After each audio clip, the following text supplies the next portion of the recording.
ನಿಮ್ಮ ಸಿನಿಮಾ ಜರ್ನಿಗೆ, ನಿಮ್ಮ ಸಿನಿಗ್ರಾಫ್ಗೆ ಈ ಸಿನಿಮಾ ಎಷ್ಟು ಇಂಪಾರ್ಟೆನ್ಸ್ ಅನಿಸುತ್ತೆ? ಯಾಕಂದರೆ ಒಂದು ವಕ್ತ ಚೇಂಜ್ ಆಗ್ತಾನೆ ಇದೆ, step by step change over ಆಗಬೇಕು. ಸೊ ಈ ಸಿನಿಮಾ ನಿಮ್ಮ ಸಿನಿಗ್ರಾಫ್ಗೆ ಎಷ್ಟು ಇಂಪಾರ್ಟೆನ್ಸ್ ಆಗುತ್ತೆ? ಸರ್ ಖಂಡಿತ. ಈಗ ನನ್ನ ಗ್ರಾಫ್ ನೀವು ನೋಡ್ಕೊಂಬಂದರೆ, ಸೊ ಮಾದೇವಯಿಂದ ನಾನು ಟೋಟಲ್ ಚೇಂಜ್ ಆಗಿದ್ದೀನಿ. ಸೊ ಅಲ್ಲಿಂದ ನೆಲ್ಸನ್ ಆಗಲಿ ಅಥವಾ ಬಲರಾಮ ಆಗಲಿ, ನನ್ನ ಸಿನಿಮಾ ರಾಘವ ಲಂಕಾಸುರ ಆಗಲಿ, ಇದೆಲ್ಲನೂ ಬೇರೆ ಬೇರೆ ಬೇರೆ ಪಾತ್ರಗಳು ಮಾಡ್ತಿದ್ದೀನಿ. ಬಟ್ ಇವತ್ತು ನಾನು ಈ ಸ್ಟೇಜ್ ಮೇಲೆ ಹೇಳೋಕೆ ಇಷ್ಟಪಡ್ತೀನಿ, ನನ್ನ ಸಿನಿ ಕರಿಯರಲ್ಲಿ one of the biggest cinema ಇದು ಬಲರಾಮ.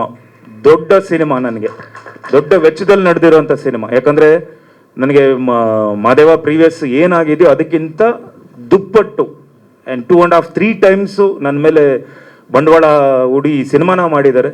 ಸೊ ಅವ್ರಿಗೆ 100% ದುಡ್ಡು ಬರುತ್ತೆ ಅನ್ನೋ ನಂಬಿಕೆ ನಮಗಿದೆ. ಎಲ್ಲರೂ ಅದಕ್ಕೆ ನಾವು ಪ್ರಯತ್ನ ಪಡ್ತಾ ಇದ್ದೀವಿ. ಆ್ಯಕ್ಚುಲಿ ನೀವು ಈಗ ಪ್ರೊಡ್ಯೂಸರ್, ನಿರ್ಮಾಪಕರ ನಾಯಕ ನೀವು. ಯಾಕಂದರೆ ಪ್ರಮೋಷನ್ ಲಾಸ್ಟ್ ಟೈಮ್ ನೋಡಿದ್ವಿ ಮಾದೇವದಲ್ಲಿ, ಭಾಳಷ್ಟು ಇನಿಷಿಯೇಟ್ ತೊಗೊಂಡಿದ್ರಿ. ಈ ಸಿನಿಮಾಗೆ ಏನು ಪ್ಲ್ಯಾನ್ ಔಟ್ ಮಾಡ್ಕೊಂಡಿದ್ದೀರಾ? ಸರ್ ತುಂಬ ಪ್ಲ್ಯಾನ್ಸ್ ಇದೆ ಸರ್, ಎಲ್ಲ ಕೂತು ಮಾತಾಡ್ತಿದ್ದೀವಿ. ಯಾಕಂದರೆ ಆಲ್ ಆಫ್ ದ ಸಡನ್ ನಮಗೆ KVN ಅವರು ನಮಗೆ ಡೇಟ್ ಕೊಡ್ತಾರೆ, ಸುಪ್ರೀತ್ ಸರ್ ಅವರು 26th ಬಂದ್ಬಿಡಿ, ಯಾಕಂದರೆ ಇನ್ನು ಯಾವುದೋ ಸಿನಿಮಾಗಳಿಲ್ಲ ನೋಡಿ, ಸಿನಿಮಾ ಚೆನ್ನಾಗಿ ಬಂದಿದ್ರೆ ಬಂದ್ಬಿಡಿ ಅಂತಾರೆ. ಸೊ ಆಲ್ರೆಡಿ ನಮಗೆ ಪೋಸ್ಟ್ ಪ್ರೊಡಕ್ಷನಲ್ಲಿ ಕೆಲಸಗಳು 80-85-90% ಏನೋ ಕೆಲಸಗಳು ಮುಗ್ದಿತ್ತು.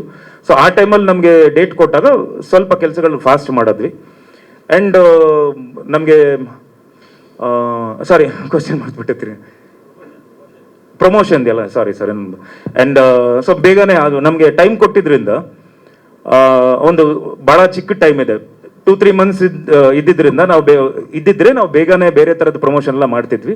So all of the sudden ನಮಗೆ ಡೇಟ್ ಕೊಟ್ಟಿದ್ರಿಂದ, so we are trying to hurry up. We are ಎಲ್ಲ ಕೂತು ಮಾತಾಡಿ, ಈಗ ಮೊನ್ನೆ ಐ ಥಿಂಕ್ 3-4 ಡೇಸಿಂದ ನಾನು ಹಾಗೂ ನಿರ್ದೇಶಕರು KM ಚೈತನ್ಯ ಸರ್ ಅವರು ಯಾವ ಥರ ಆಗಿದ್ದೀವಿ ಅಂದರೆ ಬ್ಲ್ಯಾಂಕ್ ಆಗ್ಬಿಟ್ಟಿದ್ದೀವಿ. ಯಾವ ಚಾನಲಲ್ಲಿ ಏನು ಮಾತಾಡಿದ್ದೀವಿ ಮತ್ತೆ ಅದನ್ನೇ ರಿಪೀಟ್ ಮೋಡಲ್ಲಿ, ನಾವು loop ಮೋಡಲ್ಲಿ ಮಾತಾಡ್ತಿದ್ವಿ.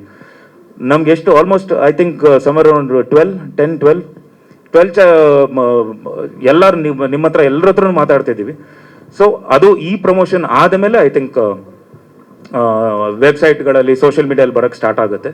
So we are trying to do our best sir. Reach ಆಗ್ತಿದೆ. And I think last week, because ಮಾದೇವನು ಹಂಗೆ ಮಾಡಿದ್ದು, ಲಾಸ್ಟ್ ವೀಕ್ ಉತ್ತರ ಕರ್ನಾಟಕ ಹೋಗಿದ್ದೆ. So cinema before release. So ಹಾಗೆ ಈ ಸಿನಿಮಾಗೂ ಒಂದಿಷ್ಟು ತಯಾರಿ ತಗೊತಿದ್ವಿ. ಶ್ರೇಯಸ್ ಸರ್, ಸರ್ ಖಂಡಿತ ಸರ್, ನಾನು ಹೇಳ್ತೀನಲ್ವಾ, ಎಲ್ಲ ಚಾನಲಲ್ಲೂ ಹೇಳ್ಬಿಟ್ಟಿದ್ದೀನಿ, is a kind of encyclopedia ಅಂತಲೇ ಹೇಳಬೇಕು. ಬಿಕಾಸ್ ಸಿನಿಮಾಗೆ ಮಾತ್ರ ಅಲ್ಲ ಸರ್, ಸಿನಿಮಾ ಮಾತ್ರ ಅಲ್ಲ, ನೀವು ಯಾವುದೇ ಕ್ಷೇತ್ರದಲ್ಲಿ ನೀವು ಕೇಳಿ ಅವ್ರ ಬಗ್ಗೆ ಒಂದು ಕ್ವೆಶ್ಚನ್ ಕೇಳಿ, you have bundles of answer and correct answer. ಅವರು ಒಂದು intellectual person and a very good human being. ನಾನು ಸಿನಿಮಾ ಶೂಟ್ ಮಾಡಬೇಕಾದ್ರೆ ನನಗೊಂದು ಅಂದರೆ ಒಬ್ಬರು ಡೈರೆಕ್ಟ್ರು ನಾನು ಏನು ಕೆಲಸ ಮಾಡಬೇಕು ಅನ್ನೋದು ಒಂದು ಇತ್ತೇ ಹೊರತು, ಈಗ ಮೊನ್ನೆಯಿಂದ ಪ್ರಮೋಷನ್ ಅವ್ರ ಜೊತೆ ನಾನು ಮಾಡ್ತಿದ್ದೀನಿ ಸರ್. ಅವರಾಗಲಿ, ಅವರ ಲೆಗಸಿ, ಅವರ ತಂದೆಯವರಾಗಲಿ, ಅವರ ತಾತ ಅವರಾಗಲಿ, ಆ ಲೆಗಸಿಯಿಂದ ಬಂದಿರೋರು. ಅದಾದಮೇಲೆ ನೀವು ಯಾವುದೇ ರೀತಿಯ ಕ್ವೆಶ್ಚನ್ ಕೇಳಿದ್ರೆ ನಮಗೆಲ್ಲ ಒಂದು ಡೈಮೆನ್ಷನ್ ಇತ್ತು ಅಂದರೆ, ಅವ್ರು ನೋಡೋ ನೋಟನೇ ಬೇರೆ ಥರ ಇರುತ್ತೆ, ಅವರ ಒಂದು ಪ್ರೆಸೆಂಟೇಷನ್, ಸ್ಕ್ರೀನ್ ಪ್ರೆಸೆಂಟೇಷನ್ನೇ ಬೇರೆ ಥರ ಇರುತ್ತೆ. I felt very happy, I am very proud. And ನನಗೆ ನಾನು ತುಂಬ ಅಡ್ಮೈರ್ ಮಾಡ್ತೀನಿ ಸರ್ ಅವ್ರನ್ನ. ನನ್ಗೆ ಇನ್ನೂ ಎಷ್ಟೇ ಈ ಸಿನಿಮಾ ಆದಮೇಲೆ, ಈ ಸಿನಿಮಾ ಗೆಲ್ಲಬೇಕು, ಈ ಸಿನಿಮಾ ಆದಮೇಲೆ ಅವ್ರು ಎಷ್ಟು ಯಾವಾಗ ಅವ್ರನ್ನ ನನ್ನ ಜೊತೆ ಕೆಲಸ ಮಾಡಬೇಕು ಅಂತ ಇಷ್ಟಪಟ್ಟರೆ ನಾನು ಖಂಡಿತ I will be ready to work with him. Such a wonderful director. Of course ಇವಾಗ ಎಲ್ಲ ಹೇಳಿದ್ರು, ತಾರಮಾನೋ ಹೇಳಿದ್ರು, ಮೈಕೆಲ್ಲ ಹೊಡೆದಾಕಿದ್ರು ಅಂತೇಳಿ. ಸರ್ ನಾನು ಈಗ ನನಗೇನೋ ಬೇಕು, ಒಂದು ಫ್ರೇಮಲ್ಲಿ ಏನೋ ಬೇಕು ಅಂತ ನಾನು ಬಯಸಿದ್ರೆ, ನಾನು ಚೆನ್ನಾಗಿ ಬರೋವರೆಗೂ ನಾನು ಬಿಡಲ್ಲ ಸರ್. ನನಗೆ ಹಿಂಗೇ ಬೇಕು ಅಂತ ಇರುತ್ತೆ.